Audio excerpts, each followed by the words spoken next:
Welcome to my channel యార్ Razi vlogs. పిల్లలకైతే జ్వరము, జలుబు, దగ్గు అన్నీ ఉన్నాయండి. అందుకోసమే మిరియాల రసం చేద్దాం అనుకున్నాను. కానీ ఎప్పుడు మిరియాల రసమే ఎందుకు, టమాటా రసం చేద్దాం అనేసి ఫస్ట్ టైం అయితే టమాటా రసం ట్రై చేస్తున్నాను. నేను చేసే టమాటా రసం వేరండి, కానీ ఇది పక్కనింటి వాళ్ళు చెప్పింటే ఒకసారి ట్రై చేద్దామని ట్రై చేస్తున్నాను. ఎలా ఉంటుందో నేనైతే మీకు చెప్తాను, సరేనా?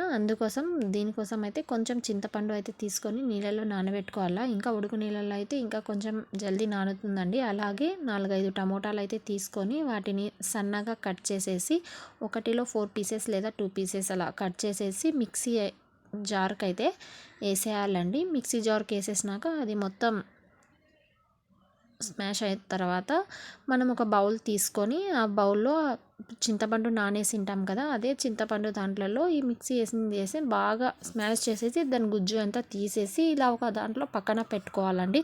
అలా పక్కన పెట్టుకున్న తర్వాత మనం ఒక స్టవ్ వెలిగించి ప్యాన్ పెట్టుకొని అందులో కొంచెం నూనె, మనకి పోపు దినుసులు, కరివేపాకు 2 అట్లాంటివి అవన్నీ వేసేసి దాని తర్వాత ఒక ఆనియన్, అలానే ఒక టమోటా, సన్నగా తరిగిన టమోటా, అందులో పసుపు, కొంచెం ఉప్పు, అలానే కారం, రుచికి సరిపడంత కారం వేసేసుకొని బాగా కొంచెం మెత్తబడేంత వరకు మనం దాన్ని అలానే సిమ్లోనే పెట్టి ఇది చేస్తూ ఉండాలి. దాని తర్వాత కొంచెం రసం పౌడర్ అయితే వేసుకుంటారు.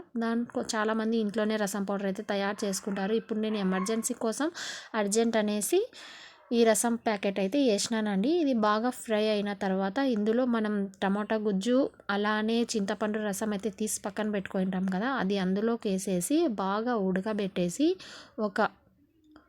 బాగా ఒక ఉడుకు అనేది వస్తుంది కదండి, బాగా ఉడుకుతుంది.